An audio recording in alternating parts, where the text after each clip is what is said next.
بسم اللہ الرحمن الرحیم۔ السلام علیکم۔ پروگرام علم و حکمت میں خوش آمدید۔ میں ہوں محمد حسن الیاس۔ ناظرین کرام، اس وقت دنیا میں مسلمان جب زیر بحث آتے ہیں تو عام طور پر جو ڈومیننٹ افکار ہیں، جو ڈومیننٹ تہذیبیں ہیں، ان کا یہ دعویٰ ہے کہ مسلمانوں کی جو تہذیب ہے وہ ان کی تہذیبوں سے تصادم کی صورت میں کھڑی ہوئی ہے۔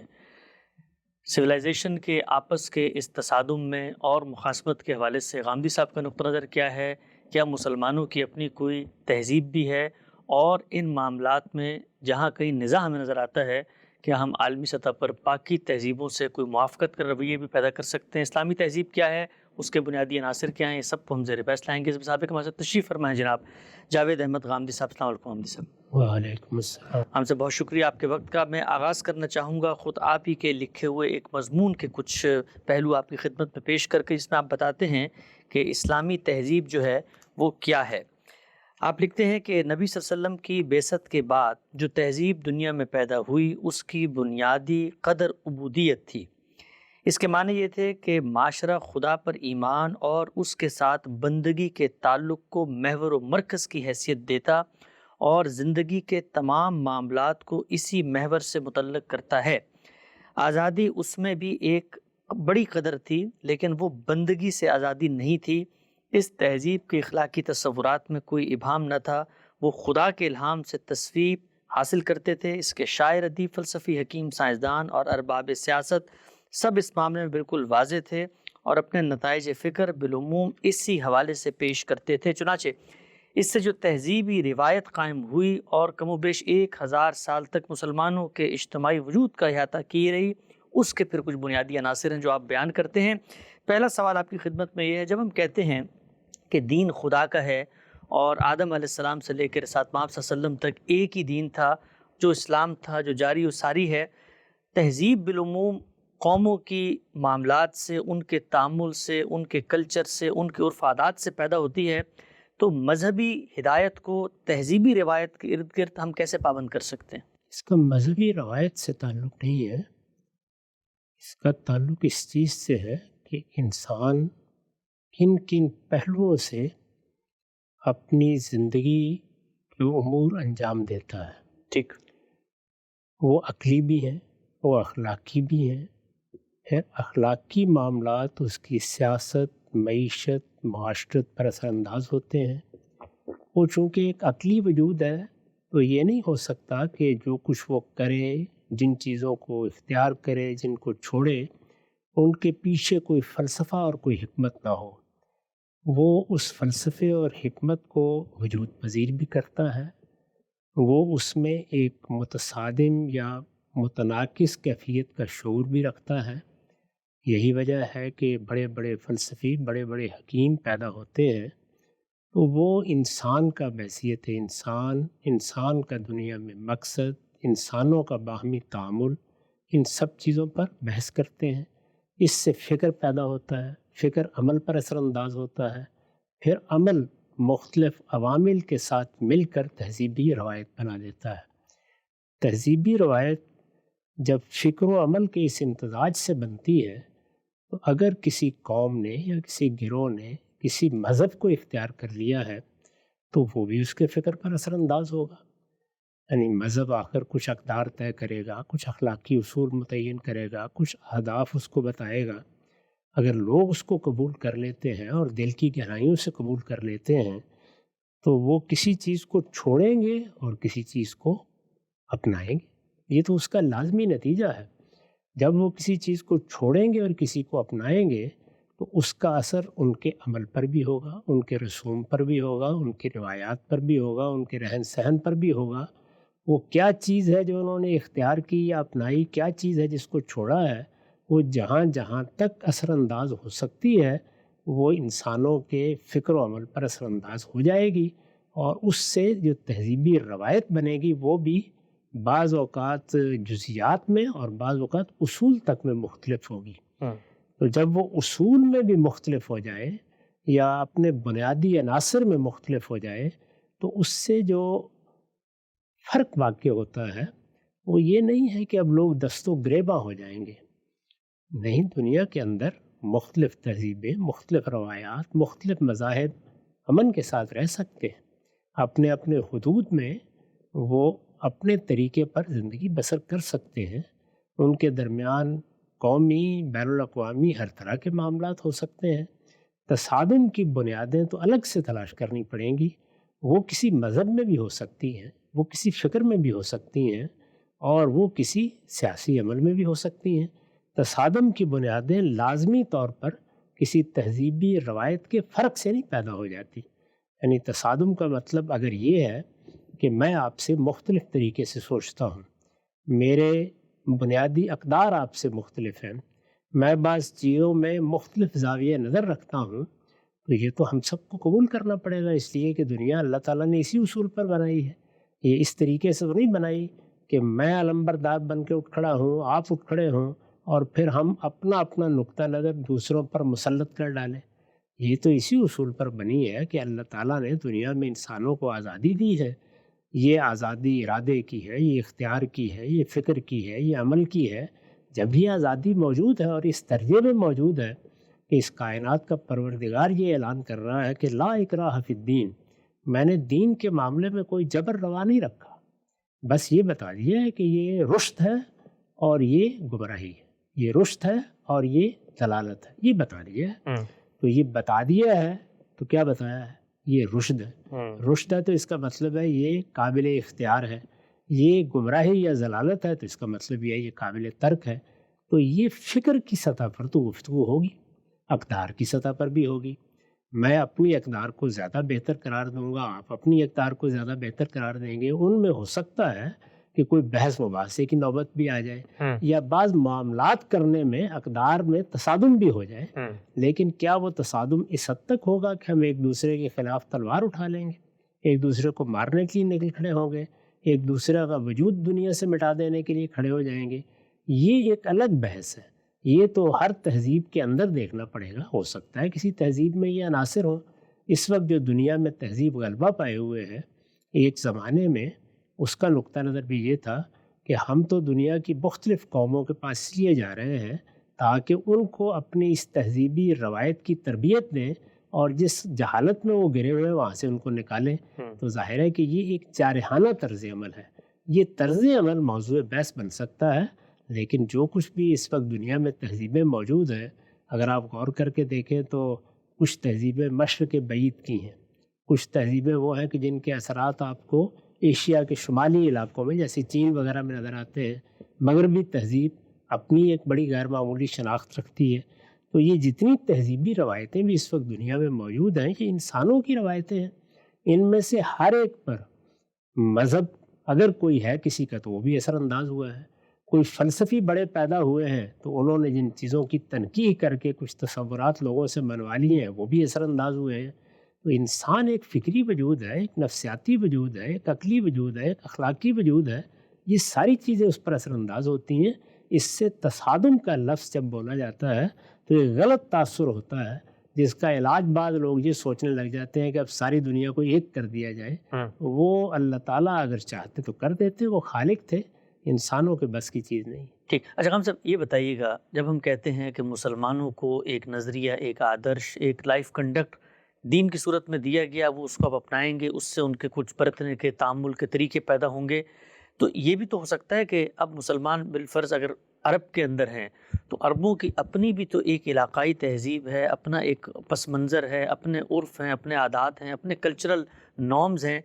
تو ہم تو یہ دیکھتے ہیں بالعموم کہ وہی نارمز اصل میں مذہب کا حصہ بن جاتے ہیں. آپ بر صغیر میں دیکھیں ہمارے علماء کی جو جامع زیبی ہے وہ عام طور پہ عربی روایت کی جو تہذیبی روایت ہے وہ ہم نے لے لی ہے، اور بالعموم ان کو ختم کر کے دیا جاتا ہے کہ بھئی یہ تو اسلامی تہذیب ہے.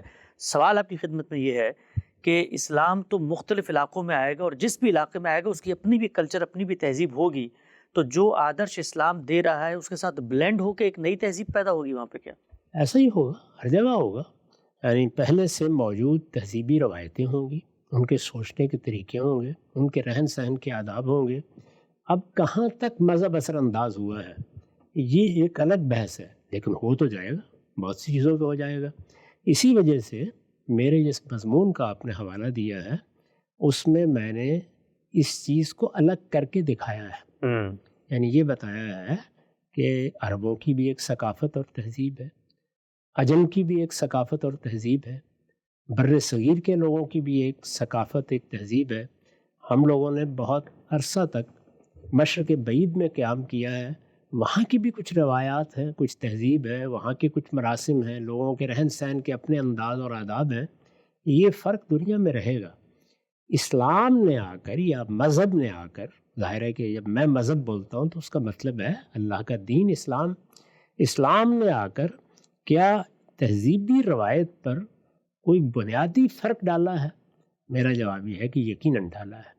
اس لیے میں نے اس کو کلچر سے، عام روایات سے، رسوم سے، سوسائٹی کے عرف سے الگ کر کے بیان کیا ہے تاکہ لوگ اس خلط مبس سے نکلیں، یعنی وہ چیزیں جن کا تعلق مقامی روایات سے ہے یا جن کا تعلق کسی خاص علاقے سے ہے یا کسی خاص پس منظر کی ثقافت سے ہے، ان کو وہ الگ دیکھیں، اور مذہب کن چیزوں پر اثر انداز ہوتا ہے اس کو الگ دیکھیں۔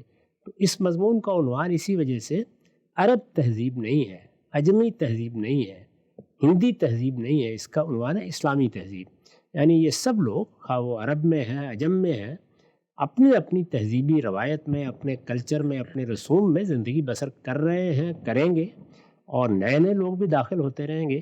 اسلام ان کو تہذیبی روایت میں کن چیزوں میں پابند کرتا ہے یا ان کے سامنے کیا آدرش رکھتا ہے، وہ میں نے اس میں بیان کی۔ ٹھیک، اچھا ہم سب ایک نقطہ بتائیے گا، محض تاریخی زاویے سے میں پوچھ رہا ہوں کہ کیا عملاً ایسا ہوا کہ اسلام جس جگہ پر، ظاہری بات ہے اس کا ایک آخری پیغمبر آیا ہے، وہ عرب خطہ ہے، ان کی اپنی تہذیب ہے، وہیں سے لوگوں نے دعوت بھی لی، وہیں سے اثر بھی لیا، تو یہ بھی ہوا دنیا میں آپ کو نظر آتا ہے؟ چونکہ برصغیر میں بالعموم ہمیں بہت ساری ایسی چیزیں جن کو آپ اسلامی تہذیب کے نام پہ پیش کر رہے ہوتے ہیں، وہ اصل میں عرب کلچر کی چیزیں ہوتی ہیں۔ تو کیا ایسا ہوا، اور ایسا ہونا فطری تھا کہ لوگوں نے عربوں سے اسلام پرسیو کیا اور ان کا جو کلچر، ان کے جو عادات، ان کے جو اطوار تھے، اس کو بھی ایک مذہبی زاویے سے اپنی تہذیب میں پرسیو کر لیا؟ اسی طرح ہوتا ہے، لوگ جن شخصیات سے متاثر ہوتے ہیں، ان کا لباس اپنا لیتے ہیں، ان کے رہن سہن کے طریقے اپنا لیتے ہیں، ان کے بولنے کے طریقے کی نقالی کرنے کی کوشش کرتے ہیں۔ حکمرانوں کے معاملے میں ایسا ہی ہوتا ہے۔ آخر یہاں انگریز آئے ہیں تو کیا وہ اپنا لباس، اپنے اوضاع، اپنے رہن سہن کے طریقے، اپنے گھر بنانے کے طریقے پیچھے چھوڑ کر نہیں گئے؟ وہ بھی تو چھوڑ کر گئے ہیں نا۔ تو لوگ ایک کے بعد دوسری چیز سے متاثر ہوتے ہیں۔ اسلام کا معاملہ صرف اتنا ہی تو نہیں تھا کہ عربوں کے ہاں ایک دعوت پیدا ہوئی ہے اور اب وہ دعوتی کے مرحلے میں ہے، مجھے خبر ہوئی، میں نے اس کو دیکھا، پڑھا، سمجھا، قبول کر لیا۔ صرف اتنا ہی تو نہیں ہوا، اس سے آگے بڑھ کر ایک بہت بڑی سلطنت وجود میں آ گئی، ایک نئی دنیا پیدا ہو گئی۔ 3 بر اعظموں تک پھیلی ہوئی سلطنت میں ایک نظم قائم ہوا، سیاسی نظم، اور وہ سیاسی نظم 1000 سال تک دنیا میں اپنا غلبہ قائم کیے رہا۔ تو اس طرح کی صورتحال میں تو علاقوں کا اثر ہوگا، زبانوں کا اثر ہوگا، معروفات کا اثر ہوگا، روایات کا اثر ہوگا، ہر چیز کا اثر ہوگا۔ تاہم مذہب چونکہ یہ تقاضا کرتا ہے کہ اس میں کسی درجے میں بھی کوئی چیز داخل نہ ہونے دی جائے۔ مذہب نے اپنے بارے میں جو 2 بڑی باتیں کہی ہیں وہ آپ کے علم میں ہے، کہ ایک یہ کہ شرک کا کوئی شائبہ نہیں ہونا چاہیے۔ اسلام میں سب سے بڑی چیز یہ ہے، ہر چیز کسی نہ کسی درجے میں گوارا کی جا سکتی ہے، شرک کی ادنا آلائش بھی گوارا نہیں کی جا سکتی۔ اور دوسرے یہ کہ بدعت نہیں پیدا ہونی چاہیے۔ ہمارے ہاں عام طور پر لوگوں کو ہر خطبے میں متنبہ کیا جاتا ہے اور رسالت مآب صلی اللہ علیہ وسلم کا یہ ارشاد سنایا جاتا ہے کہ میرے دین میں کوئی نئی چیز تم داخل نہیں کر سکتے۔ اگر کسی جگہ یہ محسوس ہوتا ہے کہ وہاں کلچر نے یا وہاں روایت نے یا وہاں پرانے زمانے کی کسی ثقافت نے یا کوئی لباس یا اوضاع نے مذہب کے ساتھ اس طرح کا خلط پیدا کر دیا ہے، تو اہل علم کا کام ہے کہ اس کو الگ کریں۔ میں پھر عرض کر دوں کہ اس مضمون میں نے یہی صحیح کی۔ ٹھیک، وہ چیزیں آگے زیر بحث لاتے ہیں۔ ہم سے ایک اور نقطہ بتائیے گا، میں اگر ہندوستان میں پیدا ہوا ہوں اور میں اپنا ایک کلچر، اپنا ایک پس منظر رکھتا ہوں، عام طور پر یہ کہا جاتا ہے کہ مسلمان جس بھی خطے میں دنیا میں ہیں وہ اپنی آئیڈینٹی کرائسس میں ہے، اس لیے کہ ان کی جو اصل تہذیب ہے، جہاں وہ پیدا ہوئے، جس سے وہ اپنا ریلیشن قائم کر سکتے ہیں، ایک محسوس تعلق، اور خود اس خطے کے لوگوں کے ساتھ بھی ان کا تعلق بنتا ہے۔ لیکن ہم تو سندھ میں رہتے ہوئے بھی ارطغرل غازی کو اپنا لیڈر سمجھتے ہیں، یا مثال کے طور پہ جو ایوبی ہیں ان کو سمجھتے ہیں، یا اور جو مسلم انویڈرز تھے دنیا بھر میں۔ تو کیا یہ چیز بھی ایک تہذیبی خلا نہیں پیدا کرتی؟ مثلا میں ہندوستان میں رہتے ہوئے بھی ہندوستانی نہیں بن پاتا اس لیے کہ میرے جو جو جو لیڈرز ہیں، میرے جو آئیڈلز ہیں، وہ تو کوئی ترکی میں بیٹھا ہوا ہے، کوئی استنبول میں بیٹھا ہوا ہے؟ اس میں بعض موقعوں پر تاریخی پس منظر کی وجہ سے افراط و تفریط ہو جاتی ہے، ورنہ اگر تاریخی پس منظر اس طرح کے استیلا، غلبے، جنگوں کا اس نوعیت کا نہ ہو تو پھر مقامی روایات کے اندر سے جو لوگ پیدا ہوتے ہیں اور جو اس سے برتر کسی نظریے سے یا کسی فکر کی بنیاد پر ہمارے ساتھ متعلق ہوتے ہیں، یہ سب چیزیں ملی ہوئی رہتی ہیں۔ اچھا، کیا اس وقت یہ حقیقت نہیں ہے کہ ہم میں سے ہر شخص اگر سائنس میں اپنے ہیرو متعین کرے تو وہ سارے کے سارے مغربی سائنسدان ہی ہوں؟ ایسے ہی ہوگا۔ یعنی کچھ لوگ ہم اپنی پرانی تاریخ سے بھی اٹھا لیں گے، لیکن کیا ہمارے بچے اس وقت آئنسٹائن کو، نیوٹن کو، اسی طرح کے بڑے سائنسدانوں کو اپنے لیے آئیڈیل نہیں بنا؟ عالمی حیثیت بن گئی۔ اسی طرح سے بہت سے ایسے کھلاڑی ہیں جو یہی حیثیت اختیار کر لیتے ہیں۔ آپ دیکھیے، آپ کے بچے بھی بیٹھے ہوئے جب کھیل دیکھ رہے ہوتے ہیں تو وہ کہیں برازیل کی ٹیم کے ساتھ ہوں گے اور کہیں انگلستان کی ٹیم کے ساتھ ہوں گے اور کہیں ارجنٹائن کی ٹیم کے ساتھ ہوں گے۔ یہ ہو جاتا ہے۔ جی، تو یہ ساری چیزیں کیوں ہو رہی ہیں؟ اس لیے کہ آپ کے ہاں بہت بڑے پیمانے پر انفارمیشن کا یا اطلاعات کا یا معلومات کا انقلاب آ گیا ہے۔ پہلے معلومات محدود رہتی تھیں، وہ آگے بڑھ گئیں، تو جو ماضی کی آپ کی تاریخ ہے وہ بھی آپ کے ساتھ چل رہی ہوتی ہے، جو حال کی تاریخ ہے وہ بھی آپ کے گرفت میں ہوتی ہے، اور اسی طرح جو آپ کے جغرافی معاملات ہیں یا آپ کی معلومات کا دائرہ ہے وہ بھی آپ پر اثر انداز ہوتا ہے۔ اس کو بڑا مسئلہ نہیں بنانا چاہیے، یہ چیزیں آپ سے آپ توازن میں آ جاتی ہیں۔ مسلمان کیونکہ 1000 سال تک دنیا پر حکومت کرتے رہے ہیں تو اس میں ظاہر ہے کہ ان کی یہ اسلامی تہذیب کی علامت بن گئے ہیں۔ جن لوگوں کا آپ نے ذکر کیا ہے، اس کو بتدریج صحیح جگہ پر آنا ہے، اس میں تھوڑا انتظار کرنا چاہیے۔ ٹھیک، نقطہ واضح ہوگی، آگے بڑھاتے ہیں۔ اچھا خان صاحب، جو بنیادی آپ نے اس میں ایک عنصر پیش کیا ہے کہ جو ہماری تہذیب ہے، اسلامی تہذیب ہے، اس کی بنیاد، اس کا سررشتہ، اس میں جو بیسک چیز ہے وہ ہے عبودیت، بندگی۔ ہم اس وقت دنیا میں جب باہر نکلتے ہیں تو جو پہلی چیز ہمیں آج کا دور، آج کا سماج بتاتا ہے وہ ہے کہ جی آج کا دور ایج آف فریڈم ہے، ایج آف لبرٹی ہے، آزادی ہے، خود مختاری ہے۔ پھر اسی کے پتن سے تحریکیں اٹھتی ہیں، وہ فیمنزم کی تحریک ہو یا اپنی آئیڈینٹی کی تحریک ہو۔ تو جیسے ہی آپ یہ کہتے ہیں کہ جی اسلام تو کہتا ہے کہ آپ نے عبودیت اختیار کرنی ہے، بندگی اختیار کرنی ہے، تو کیا یہ جو کچھ اس وقت ہمیں اس کے مقابل میں نظر آ رہا ہے، کیا اسلام اس سے کوئی اپوزٹ بات کر رہا ہوتا ہے؟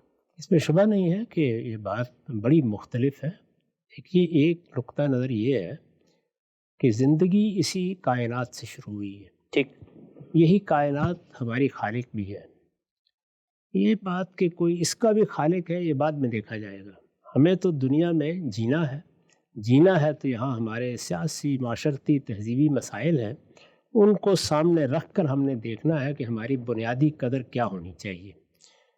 تو مغربی تہذیب کو ایک بڑی جنگ لڑنی پڑی ہے، اس میں انہوں نے کلیسا کو یا چرچ کو شکست دی ہے۔ چرچ کی حکومت قائم تھی، ہمارے ہاں اس طرح کی کوئی چیز نہیں تھی۔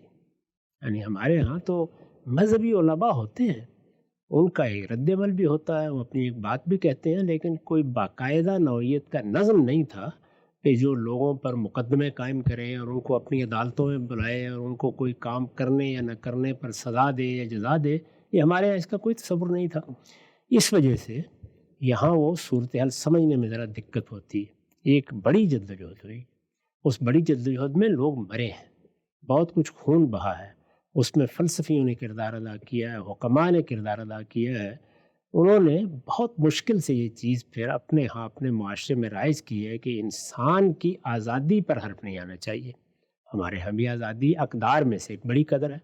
یہ آپ کے علم میں ہے کہ سیدنا عمر نے جب یہ دیکھا کہ ان کے گورنر نے حدود سے تجاوز کیا ہے تو انہوں نے وہ تاریخی جملہ کہا کہ تم لوگوں نے ان لوگوں کو غلام کب سے بنا لیا، ولدتہم امہاتہم احرارا، جن کی ماؤں نے ان کو آزاد جنا ہے۔ اسی طرح جب ہمارے پروردگار نے یہ فرمایا کہ لا اکراہ فی الدین، یا یہ فرمایا کہ انا ہدیناہ السبیل اما شاکرا و اما کفورا، تو یہ اعلان آزادی ہے۔ یعنی میں نے انسان بنا لیے ہیں، کسی کو ان پر جبر کرنے کا حق نہیں ہے۔ اللہ تعالیٰ فرماتے ہیں میں نے بھی اپنی طرف سے کوئی جبر روا نہیں رکھا، دین خالص دعوت کی چیز ہے، یہ پیش کر دی جائے گی، یہ واضح کر دیا جائے گا کہ رشد کیا ہے اور ضلالت کیا ہے؟ یہی کام علماء کا ہے، یہی کام فقہا کا ہے، یہی کام مصلحین کا ہے۔ اللہ تعالیٰ فرماتے ہیں میں خود بھی یہی کر رہا ہوں۔ اچھا، میں اپنے پیغمبروں کی وساطت سے ہدایت کو گمراہی سے الگ کر کے دکھا رہا ہوں۔ ظاہر ہے کہ یہ دعوت ہوگی۔ اچھا، پھر دعوت ہی کی بنیاد پر کہا گیا کہ ادعو الی سبیل ربک، لوگوں کو پروردگار کے راستے کی دعوت دو۔ دعوت اسی کو دی جائے گی جس کو آزادی حاصل ہے، چاہے تو قبول کرے چاہے تو قبول نہ کرے۔ یہ چاہے تو قبول کرے چاہے تو قبول نہ کرے کو دیکھیے بیان بھی کرتی ہے، فَإِمَّا شَاكِرًا وَإِمَّا كَفُورًا، یعنی لوگ چاہیں تو وہ شکر گزار بندے بن جائیں اور چاہیں تو ناشکری اختیار کر لیں۔ جتنی دیر کی مہلت ملی ہوئی ہے اس دوران میں ان کے خلاف کوئی داروگیر نہیں ہوگی۔ تو یہ آزادی کا پروانہ ہے۔ آزادی ایک بڑی قدر ہے۔ جب آپ اقدار کی فہرست بناتے ہیں تو اس میں اگر 3 بنیادی اقدار متعین کیے جائیں تو ان میں آزادی بھی ایک بڑی قدر ہوگی۔ لیکن تمام اقدار میں کوئی چیز ہوتی ہے کہ جس کو محور کی حیثیت حاصل ہو جاتی ہے۔ تو میں نے یہ بتایا ہے کہ موجودہ تہذیب میں تو ظاہر ہے کہ لبرلزم یا ہیومنزم کی تہذیب ہے، بنیادی قدر کی حیثیت، لیکن اقدار میں سے ایک قدر آزادی ہے۔ اس میں ہمارے اور ان کے درمیان کوئی فرق نہیں ہے، کوئی اختلاف نہیں ہے۔ اقدار میں سے ایک قدر آزادی ہے۔ میں بارہا یہ بیان کر چکا ہوں کہ انسان کے بنیادی حقوق اور جمہوریت اور قوموں کا حق ارادی، حق خود ارادی اور اسی طرح سے قانون کی حکمرانی، یہ بنیادی سیاسی اقدار ہیں۔ ہم سب ان سیاسی اقدار کو دنیا میں فروغ پاتا دیکھنا چاہتے ہیں، اس میں کوئی اختلاف نہیں۔ یہ اقدار ہے، لیکن محور کی حیثیت کس چیز کو حاصل ہے جو ہمارا رخ متعین کرے گی۔ اگر آزادی کی قدر ہے تو پہلا ہی سوال پیدا ہو جائے گا کس سے آزادی؟ یعنی حکمرانوں سے آزادی، نظم سے آزادی، روایت سے آزادی، تہذیبی پس منظر سے آزادی، ثقافت سے آزادی، شریعت سے آزادی، آپ اس سے آگے بڑھ کے آپ کہیں گے خدا سے آزادی۔ تو کیا بات کو وہاں تک لے جانا ہے؟ یہاں آ کے ہم یہ کہتے ہیں کہ آزادی ایک بڑی قدر ہے، لیکن آزادی کا تعلق ہمارے باہمی معاملات سے ہے۔ یعنی میں جب بھی آپ مجھ سے پوچھیں گے کہ ایک بچے کو والدین کے ساتھ اپنے تعلق میں آزادی کب ملتی ہے، تو میں یہ کہوں گا کہ جیسے ہی وہ شعور کی عمر کو پہنچتا ہے تو وہ آزاد ہے۔ اس کو تعلیم کیا پانی ہے، اس کو بیاہ کے کس کو لانا ہے، اس کو اپنی زندگی کے فیصلے مالی یا معاشی لحاظ سے کیا کرنے ہیں، پورا حق ہے کہ وہ یہ فیصلے کرے۔ تو یہ کس چیز کا بیان ہے؟ والدین اور اولاد کے تعلق میں آزادی۔ آپ پوچھتے ہیں کہ میاں بیوی کے روابط میں آزادی کے کیا حدود ہیں، تو ظاہر ہے کہ میں آپ کو یہ بتاؤں گا کہ دونوں اپنا ایک الگ وجود رکھتے ہیں، ان کو ایک معاہدہ کرنا ہے۔ یہ معاہدہ آزادانہ طریقے سے ہوگا، اس میں دونوں اپنے اپنے شرائط اور حدود پیش کر سکتے ہیں۔ وہ جس طرح کے چاہیں شرائط و حدود ایک دوسرے سے منوا لیں اور منوانے کے بعد پھر وہ آگے بڑھیں۔ تو یہ کس چیز کا اعلان ہے؟ یہ ظاہر ہے کہ آزادی کا اعلان ہے۔ اسی طریقے کا معاملہ آپ ایک دوسری تیسری معاشرتی زندگی کی کسی چیز کو اٹھا لیں، اس میں پوچھتے چلے جائیں، یہاں تک کہ یہ ہم کہتے ہیں نا کہ مذہبی معاملات میں بھی کسی تقلید کا کوئی سوال نہیں، یعنی ہر آدمی کو حق حاصل ہے۔ بارہا ذکر کرتے ہیں کہ ہم نے اپنے اساتذہ سے اختلاف کیا ہے، آزاد ہے جو وہی آزادی ہے۔ یعنی آزادی اور حریت باہمی معاملات میں، انسانوں کے درمیان، میاں بیوی کے رشتے میں، اولاد اور والدین کے رشتے میں، اسی طرح حکومت یا نظم اجتماعی اور افراد کے رشتے میں، تو وہاں آزادی بہت بڑی قدر ہے۔ لیکن یہ کہ کیا یہ خدا کے مقابلے میں آزادی ہے؟ تو پھر تو ظاہر ہے کہ آپ کو سب سے پہلے یہ فیصلہ کرنا پڑے گا بنیادی اقدار طے کرتے ہوئے کہ آپ کسی کی مخلوق نہیں ہے، کسی نے آپ کو نہیں بنایا، کوئی آپ کا معبود نہیں ہے۔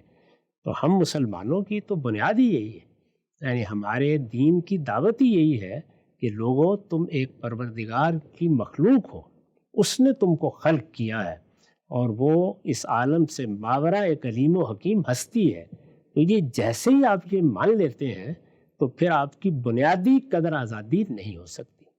پھر بنیادی قدر اس تعلق سے وجود میں آئے گی، کیونکہ یہ بہت بڑا فیصلہ ہے۔ اس سے بڑا کوئی نیریٹو نہیں ہو سکتا کہ میں یہ اقرار کروں کھڑا ہو کر کہ میرا ایک پروردگار ہے جو اس عالم سے ماورا ہے اور میں اس پروردگار کا بندہ ہوں۔ تو سب سے بڑی چیز، سب سے پہلی چیز پھر یہی بن جائے گی۔ اس کو میں نے اس طرح بیان کیا ہے کہ جب میں دین کو قبول کرتا ہوں یعنی عام انسانی سطح پر جب ہم ہوتے ہیں تو اس میں کوئی شبہ نہیں ہے کہ آزادی ہی سب سے بڑی قدر ہے. یعنی بالکل درست مغرب کے لوگ اس بات کو بیان کر رہے ہیں، اور اس سے جو فلسفے پیدا ہوئے ہیں وہ بھی اپنی ایک بنیاد رکھتے ہیں. لیکن جیسے ہی میں ایک انسانی شخصیت سے آگے بڑھ کر یہ فیصلہ کرتا ہوں کہ میرا ایک پروردگار ہے اور وہ میرے اس دائرے میں نہیں ہے، یعنی وہ میری ماں باپ اعزاء اقربا رشتہ دار یہ سب تو میری طرح کی مخلوق ہیں، ابنائے نو ہیں، انسان ہیں، میرے حکمران، میرے لیڈر، میرے رہنما، میرے زعماء، یہ مذہبی رہنما ہیں، یہ سیاسی رہنما ہیں، یہ سب انسان ہیں، اور یہ سب انسان کی حیثیت سے میرے ساتھ حقوق فرائض کے توازن میں بندھے ہوئے ہیں. لیکن بنیادی طور پر ہم سب آزاد ہیں اور ہمیں اللہ نے آزاد پیدا کیا ہے. یہاں تک بات میں کوئی اختلاف نہیں. جیسے ہی میں نے یہ مان لیا کہ میں تو کسی اور کی مخلوق، وہ علیم و حکیم ہستی میرے مالک کی حیثیت رکھتی ہے، میرا رب ہے، میرا معبود ہے، اب ظاہر ہے کہ جو اصل تعلق پیدا ہوتا ہے وہ عبد اور معبود کا تعلق ہے. چنانچہ ایک مسلمان کی حیثیت سے میری بنیادی قدر، یا جو بھی شخص اس کو قبول کرتا ہے، وہ عبودیت ہی ہو سکتی ہے، بندگی. یعنی میرا بندہ بن کر رہنا، اس قدر کو خود اللہ تعالیٰ نے بیان کر دیا. وَمَا خَلَقْتُ الْجِنَّ وَالْإِنسَ إِلَّا لِيَعْبُدُونِ. میں نے جنوں اور انسانوں کو پیدا ہی اس لیے کیا ہے کہ وہ میرے بندے بن کر رہیں. تو بندگی بنیادی قدر ہے، یا عبودیت. عبودیت کا مطلب عبادت نہیں ہے، بندگی. میرا بندہ ہونا، میرا اس اعتراف اور اقرار کے ساتھ جینا کہ میرا ایک پروردگار ہے جو میرا خالق ہے. ہم یہ دعا کرتے ہیں نا جو قرآن کے بھی آخر کی دعا ہے کہ اعوذ برب الناس ملک الناس الہ الناس. میں پناہ چاہتا ہوں، کس کی پناہ چاہتا ہوں؟ لوگوں کا رب، لوگوں کا بادشاہ، لوگوں کا معبود. تو لوگوں کا بادشاہ، لوگوں کا معبود، لوگوں کا پروردگار کون ہے؟ وہ پروردگار جو میرا اور آپ کا پروردگار ہے. میں نے مان لیا، آپ نے مان لیا. اب میری بنیادی قدر عالمی سطح پر عبودیت ہی ہوگی. اس کے بعد بنیادی اقدار بھی ہوں گی کچھ، یعنی وہ اقدار کہ جو آگے بڑھ کر میری پوری زندگی کا احاطہ کریں گی. ان اقدار میں آزادی بھی بہت بڑی قدر ہے. ٹھیک. اگر ہم سے بڑی تفصیل سے آپ نے یہ نقطہ نظر بیان کیا کہ جب آپ یہ کہتے ہیں کہ مذہبی تہذیب کے اندر یا اسلامی تہذیب کے اندر سر رشتہ جو ہے وہ عبودیت ہے، بندگی ہے، اپنے آپ کو خدا کے سامنے پیش کر دینا، سرنڈر کر دینا ہے. ایک اور جو اس کو ذرا میں تھوڑا اور تفصیل سے جاننا چاہ رہا ہوں، فرق کہاں واقع ہوتا ہے؟ مثلا ہم نے بھی مانا کہ انسان آزاد ہے، آزادی سے مذہب اپنائے گا. اسلام کو اس نے اپنا لیا تو اب اسلام اپنانے کے بعد بنیادی قدر عبودیت بن گئی. وہاں پر انہوں نے کہا کہ بھئی آزادی اصل چیز ہے، اب اس کے بعد آپ کا اختیار ہے نا، جو آپ جو بھی فلسفہ، جو بھی نظریہ، جو بھی آدرش، جو بھی مذہب اپنائیں گے، وہ جو کچھ آپ کو بتائے گا پھر آپ اس کو مانتے ہیں. اس سے ہم میں اور ان میں فرق کہاں ہوتا ہے؟ مثلا وہ بھی آزادی کا نام لینے کے بعد کسی ملک کے شہری بنتے ہیں، اس کے حدود و قیود کو مانتے ہیں، اس کے قانون کی پاسداری کرتے ہیں. تو آزادی وہاں پر اصل ہے، اس سے مقدمے کے اندر تصادم کہاں آتا ہے؟ اس کے بعد تو وہ کسی نظریے کو اپنائیں گے، وہ مذہب کو اپنائیں گے، تو وہ اس چیز میں حدود و حدود کو قبول کر لیں گے. پھر ان کو بھی طے کرنا پڑے گا کہ ان کی بھی بنیادی قدر میں کیا تبدیلی آ گئی ہے. یعنی انہوں نے کس چیز کو محور کی حیثیت دی ہے. یہ دیکھیے نا کہ اگر میں ایک خالق کا بندہ ہوں تو میرا پہلا تعارف یہی ہے، میری ابتدا یہی ہے، میری انتہا یہی ہے. باقی سارے رشتے اس کے تحت آنے ہیں. ٹھیک. اس لیے یہاں جو لفظ استعمال کیا گیا وہ یہ نہیں ہے کہ میری یہ قدر ہے یا میری یہ ویلیو ہے. نہیں، بنیادی قدر کیا ہے، وہ کیا چیز ہے کہ جو میری پوری زندگی کا احاطہ کرتی ہے. تو اگر وہ بھی اس طریقے سے کسی پروردگار سے ساتھ اپنا تعلق قائم کر لیں گے تو یہی نتیجہ نکلے گا. پھر ہمارے اور ان کے مابین اختلاف ہو نہیں سکتا.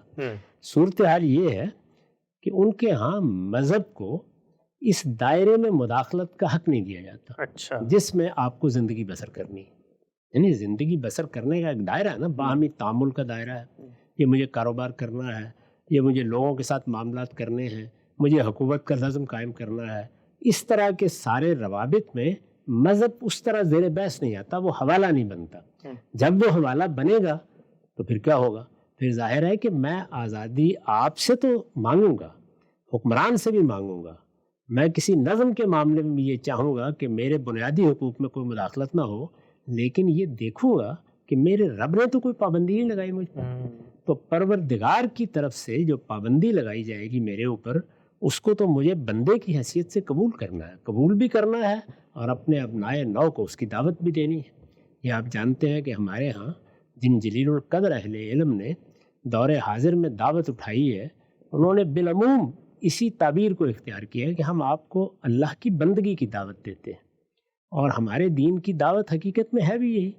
میں نے دین حق کے عنوان سے جو مقدمہ لکھا ہے اپنی کتاب میزان کا، اس کا پہلا جملہ یہ ہے کہ دین کی حقیقت کیا ہے؟ عبادت، بندگی۔ یعنی میں اپنے رب کے سامنے جھک گیا ہوں، تو میں اپنے رب کے سامنے جھک گیا ہوں، تو اب میں ہر موقع پر یعنی معاملات کرتے ہوئے، نکاح کرتے ہوئے، کاروبار کرتے ہوئے، ملازمت کرتے ہوئے، اپنے بچوں کے فیصلے کرتے ہوئے، اپنی حکومت کا نظم چلاتے ہوئے پلٹ کر دیکھوں گا کہ میرے رب کا کوئی حکم تو نہیں ہے۔ تو اگر آپ نے فیصلہ کر لیا ہے کہ رب نے بنا تو دیا ہے لیکن حکم دینا اس کا اس نے آغاز ہی نہیں کیا، مثال کے طور پر، تو پھر اصل میں آپ بھی میری طرح کسی کو مانتے ہوں گے، میں بھی مانتا ہوں گا، لیکن میرے اور آپ کے رویے میں فرق واقع ہو جائے گا۔ تو ہمارے دین میں یہ یاد دلانا بڑا ضروری ہے کہ ہم اس پروردگار کے بندے ہیں، اور یہ بندگی ہماری پوری زندگی سے متعلق ہے۔ یعنی یہ صرف پرستش نہیں ہے، یہ صرف سر جھکا دینا نہیں ہے، یہ صرف عبادت کے لیے کسی چرچ میں یا مسجد میں چلے جانا نہیں ہے، بلکہ اس کا حکم آئے گا تو سر تسلیم خم کرنا بھی ہے۔ اسی لیے اسلام کے معنی کیا ہے؟ سبمیشن، سرنڈر، مجھے اپنا وجود حوالے کر دینا ہے کسی کے۔ تو اگر میرے دین کی بنیاد یہ ہے کہ اسلمت لرب العالمین، میں نے اپنا سب کچھ اپنے پروردگار کے حوالے کر دیا ہے، تو پھر ظاہر بات ہے کہ میں آزادی کو اس مفہوم میں نہیں استعمال کر سکتا۔ میرے ہاں آزادی اس دائرے ہی میں ہوگی۔ یہ آپ کے علم میں ہوگا کہ ہمارے ہاں بہت سے لوگ یہ نعرے لگاتے ہیں یا اس طرح کے بعض تصورات بیان کرتے ہیں اور یہ کہتے ہیں کہ میرا جسم میری مرضی۔ مثال کے طور پر بڑا مشہور نعرہ، میں نے اس پر تبصرہ کیا تھا کہ میں تو جس دن ایمان قبول کرتا ہوں اس دن میری مرضی میرے پروردگار کے سامنے ختم ہو جاتی ہے، اس لیے کہ ایمان نام ہی اس چیز کا ہے۔ تو میرا پروردگار جب میرے لیے ایک حی قیوم ہستی کے طور پر موجود ہے تو میں بندگی کے دائرے سے باہر نہیں ہو سکتا۔ تو یہ بندگی، یہ عبودیت، یہ اصل میں ہمارے ہاں پھر بنیادی قدر بن جاتی ہے، اور اس کے بعد پھر ہم دیکھتے ہیں کہ اچھا اب باقی اقدار کیا ہیں جن کو ہمیں سوسائٹی میں رواج دینا ہے۔ تو ان میں آزادی بہت بڑی قدر ہے، لیکن کن کے مقابل میں آزادی؟ وہ ہو سکتا ہے کہ کوئی بری رسم ہو تو میں کہوں گا کہ میں اس کا پابند نہیں، کوئی غلط عرف ہو تو میں یہ کہوں گا کہ میں تو اس کو چھوڑنے کے لیے تیار ہوں۔ اگر کسی جگہ مجھے کسی ایسی ثقافت کو اپنانے کے لیے کہا جائے گا جس کو میں اپنے ذوق کے بھی خلاف سمجھتا ہوں، ممکن ہے میں اس سے بھی ابا کروں اور کھڑا ہو جاؤں۔ اسی طرح سے اگر کوئی مذہبی قیادت، کوئی سیاسی قیادت مجھے اپنے فکر کا پابند کرنا چاہے یا بزرگ کرنا چاہے گی تو میں ہو سکتا ہے آزادی کی جنگ لڑوں، لیکن یہ آزادی لوگوں کے مقابل میں ہے، یہ خدا کے مقابل میں نہیں ہے۔ وہاں اسلام ہے، وہاں صرف یہی نہیں کہ میرے سر کو جھکنا ہے اور میری کمر کو خم ہونا ہے، وہاں میرے باطن کو بھی ہمیشہ سرفکندہ رہنا ہے۔ ٹھیک ہے، نقطہ واضح ہوا۔ ہم سب آخری سوال آج کی نشست کا، مغرب کے اندر یہ فلسفہ پیدا ہوا ہیومنزم کا، جہاں پر انسان کو اصل قرار دیا گیا اور اس کی حریت فکر، اس کی حریت اظہار کو بنیاد بنا کر آزادی کو ایک بیسک ویلیو کے طور پہ متعارف کرایا گیا۔ یہ اقوام مسیحیت کی حامل تھیں، خود مسیحی تھے، لیکن ہم تو یہ دیکھتے ہیں کہ مسیحیت نے تو آج سے سینکڑوں سال پہلے خود دین کا عملی زندگی سے جو تعلق ہوگا اس کو ختم کر دیا۔ تو کیا یہ دعویٰ درست ہوگا کہ ہیومنزم کے اس فلسفے کے تحت مسیحیت یا مذہبی اقوام کا ریاست کی سطح پر یا خارج کی سطح پر شریعت کا جو تعلق تھا اس کو ختم کیا؟ کیونکہ وہ تو بہت پہلے ختم ہو چکا ہے۔ بہت پہلے ختم ہو چکا تھا، وہ اس کے تحت نہیں ختم ہوا، وہ تو سینٹ پال یہ خدمت انجام دے چکے ہیں۔ یعنی ان کے ہاں بھی وہی شریعت تھی، وہی جو تورات میں ہے، وہی جو بائبل کے عہد نامہ قدیم میں آپ کو ملتی ہے، اسی شریعت کو سیدنا مسیح نے پیش کیا تھا۔ وہ تو خود کہتے ہیں انجیل میں کہ میں تورات کو پورا کرنے کے لیے آیا ہوں، میں اس کو ختم کرنے کے لیے نہیں آیا۔ لیکن ان کے دنیا سے رخصت ہونے کے تھوڑی ہی دیر بعد یہ آپ کے علم میں ہے کہ سینٹ پال نے یہ سب چیزیں ختم کر دیں۔ اس میں پھر بنیادی عقائد رہ گئے اور کچھ اخلاقیات رہ گئیں جو انجیل میں بیان ہوئی ہیں۔ باقی شریعت، قاعدے، ضابطے وہ انفرادی زندگی میں بھی رہے۔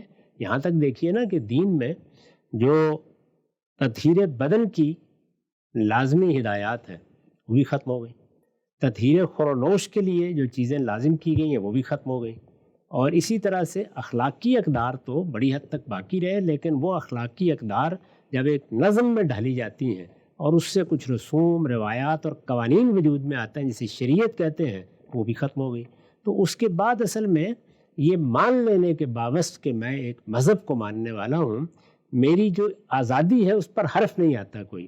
ایک مسلمان کی حیثیت سے میری آزادی پہلے مرحلے میں میرے پروردگار کے مقابلے میں تو ختم ہو جاتی ہے، ٹھیک، البتہ بندوں کے مقابلے میں اس نے بھی مجھے آزادی دی ہے، اور بندوں کے مقابلے میں آزادی کے تصورات کو نہ صرف یہ کہ لے کے چلوں گا، بلکہ ہو سکتا ہے کہ اس کے لیے لڑنے مرنے کے لیے آمادہ ہو جاؤں۔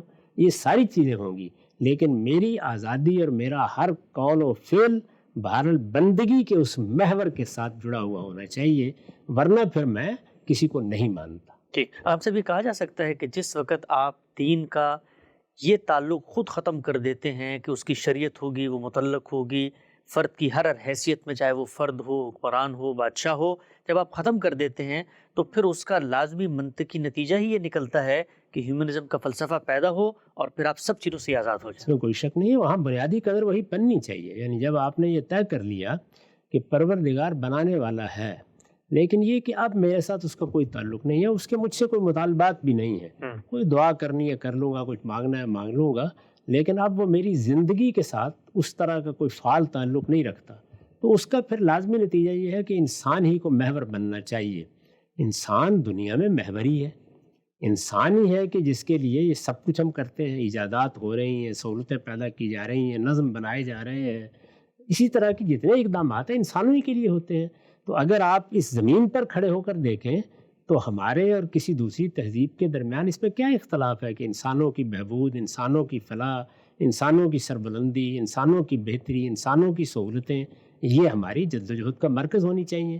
لیکن بہرحال کیونکہ ہم مسلمان ہیں تو ہمارے لیے یہ ساری چیزیں اس محور کے گرد ہوں گی کہ ہم خدا کے بندے ہیں، اور یہ خدا کے بندے ہونے کا ہمارا تعلق یہ سب تعلقات میں نہ صرف یہ کہ نقطۂ پرکار ہے بلکہ سب سے برتر بھی۔ نقطہ واضح ہوا غام صاحب، اسلامی تہذیب کیا ہے، اس کے بنیادی عناصر کیا ہیں اور اس کی فاؤنڈیشن کیا ہے، وہ محرک کیا ہے، سرشتہ کیا ہے جس سے یہ تہذیب پھوٹتی ہے، اور ہمارے ہاں بالعموم جو دیگر تہذیبیں ہیں ان کے مقابل میں یہ کہاں کھڑی ہوئی ہے۔ اس سلسلہ گفتگو جاری ہے، جانیں گے کہ وہ 3 عناصر کیا ہیں جو غام صاحب نے اپنی کتاب میں بیان کیے۔ وقت یہاں پہ ختم ہوتا ہے، دوبارہ حاضر خدمت ہوں گے، اب تک آپ کو بہت شکریہ۔